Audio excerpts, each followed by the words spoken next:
What happens when the country that pioneered drone warfare falls behind in the very race it created? The answer reveals why China, not the US, now sets the pace of the drone wars. But today, a surprising twist has emerged. China, once considered an imitator of Western technology, has become the world's largest exporter of armed drones. From the deserts of the Middle East to the jungles of Africa, it is often Chinese drones, not American ones, that are flying in combat. The question is, how did this happen? How did the United States, the pioneer of drone warfare, lose ground to China in less than a generation? This is not a story about glorifying conflict.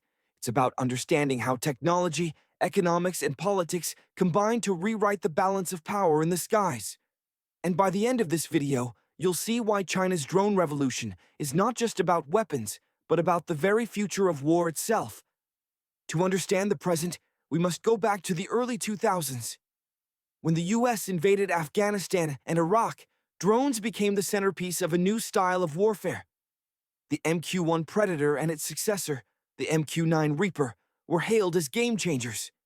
They could loiter for hours, track insurgents, and launch Hellfire missiles without risking a pilot's life. For American commanders, drones offered unmatched surveillance and precision strike capability. For American politicians, they offered a way to fight wars with fewer body bags returning home. By the mid-2010s, the US had flown thousands of drone missions, shaping not only battlefields, but also global perceptions of military power. But here's the problem. America's drones were designed for a very specific type of war, counterterrorism campaigns in relatively uncontested airspace. The Predator and Reaper were large, slow-moving aircraft. They worked perfectly against insurgents with no air defenses, but they were vulnerable in a conflict against a peer rival with radar and missiles. And there was another issue: cost. Each Reaper drone could cost over $30 million. Add maintenance, satellite links, trained crews, and suddenly America's drones weren't just expensive, they were exclusive. Export rules, particularly under the Missile Technology Control Regime, MTCR, meant that many allies couldn't buy them even if they wanted to. So while the US focused on high-end drones for its own missions, it left a vacuum in the global market, and China was watching closely. Beijing saw an opportunity. Throughout the 2010s, Chinese defense firms like CASC and AVIC began producing drones that looked strikingly similar to America's Predator and Reaper. The CH-4 and Loong families were dubbed the poor man's Reapers. They weren't as advanced. They didn't have the same level of stealth, satellite networking, or precision. But they had one decisive advantage: they were cheap and available. For countries frustrated by US export restrictions, China's drones were a revelation. Nations in the Middle East, Africa, and Asia began purchasing them in large numbers. Saudi Arabia, the UAE, Egypt, Nigeria, Pakistan all turned to Beijing for armed drones. By 2019, Chinese drones accounted for nearly half of all global exports of armed UAVs. And China didn't stop there. While the US was still debating export policies, China aggressively marketed its drones at international defense shows, offering flexible financing and few political strings attached. Buyers who had been turned away by Washington now found eager partners in Beijing. But this wasn't just about business. It was also about military innovation. Chinese engineers began experimenting with swarm drones, hundreds of small UAVs flying together, overwhelming defenses through sheer numbers. They tested loitering munitions, or so-called suicide drones, designed to crash into targets at low cost.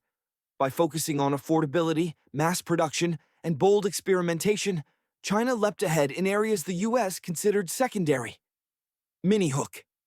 While America perfected the Ferrari of drones, China flooded the world with Toyota Corollas, good enough, cheap enough, and available in every showroom. One of the most striking differences between US and Chinese drone strategies is philosophy. The US builds drones like it builds fighter jets: high-tech, high-cost, high-maintenance.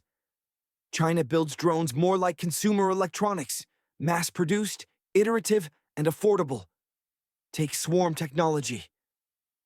In 2017, Chinese state media broadcast a test of 119 micro-drones flying in formation, controlled by artificial intelligence. Later tests showed swarms launched from trucks, ships, even helicopters. The idea is simple but terrifying. No matter how advanced your defenses, can they shoot down hundreds of drones at once? Then, there are loitering munitions, cheap drones that function like guided missiles but can circle above the battlefield before striking. The US has developed systems like the Switchblade. But China has embraced the concept at scale. Its CH-901 loitering drone, sometimes nicknamed the Flying AK-47, can be produced cheaply and used en masse. In conflicts like Ukraine, where both sides deploy small drones daily, the value of cheap, expendable UAVs has become clear. China was already ahead of the curve, mass-producing these systems while the U.S. remained focused on its multi-million-dollar Reapers. Mini-hook. The future of drone warfare may not belong to the side with the most expensive machines, but to the side with the most numbers in the sky. The consequences of China's drone rise go beyond the battlefield. They reshape geopolitics. By selling drones widely, Beijing has gained influence in regions where American presence was once dominant. Middle Eastern militaries that once relied exclusively on U.S. weapons now operate Chinese systems alongside them. African governments facing insurgencies turn to Chinese drones when Washington says no. This shift has strategic implications. Chinese drones don't just carry bombs, they carry political weight. Each sale builds relationships, training programs, and dependency on Chinese spare parts and software. In effect, drones become tools of foreign policy. Meanwhile, the U.S. has realized its mistake. Pentagon leaders now admit they were slow to adapt. America is investing heavily in new projects like the MQ-25 Stingray, an unmanned carrier-based refueler, and exploring drone-loyal wingmen to fly alongside F-35 fighters. But in terms of global exports and influence, China has already secured the lead. Mini-hook. America created the drone revolution, but China is now writing the rules of the game. Perhaps the most telling difference comes not from policymakers, but from those on the front lines. U.S. pilots praise the sophistication of the Reaper, but they also acknowledge its limitations. It's like driving a Lamborghini, one pilot said, but you can't always take it out of the garage. By contrast, many operators of Chinese drones admit they aren't perfect. The sensors may be weaker, the data links less secure, but they emphasize one critical point. They are available, and they work well enough.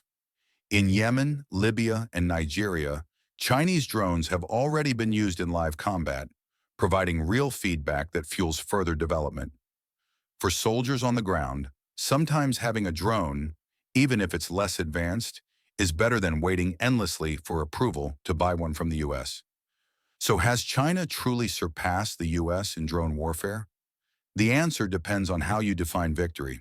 In terms of technology, the U.S. still holds the edge in stealth, satellite integration, and AI-driven targeting. But in terms of numbers, exports, and influence, China has pulled ahead. Think of it this way. The U.S. builds the world's most advanced drones for itself and a select few allies. China builds drones for almost everyone else. That means on battlefields from the Middle East to Africa, it's often Chinese UAVs, not American ones, shaping events. This contrast highlights two visions of warfare. America is betting on fewer, more advanced drones integrated into high-tech militaries. China is betting on mass production, affordability, and political reach. Which vision will dominate the 21st century? That's the question that hangs over every defense planner today. In the end, the story of drones is the story of adaptation. The United States pioneered drone warfare, but became locked into an expensive, exclusive model. China studied the gaps, exploited America's reluctance to export, and offered the world something more practical.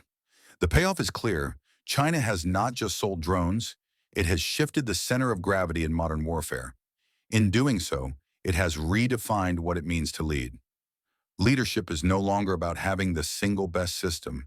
It's about shaping the battlefield everywhere, through numbers, affordability, and political influence. So what do you think? Does the future belong to America's high-tech, precision drones, or to China's cheap, swarming fleets? Which approach would actually prove decisive in a real conflict between great powers? Leave your thoughts in the comments, subscribe for more deep dive analysis, and join me next time as we explore how emerging technologies are rewriting the rules of global power.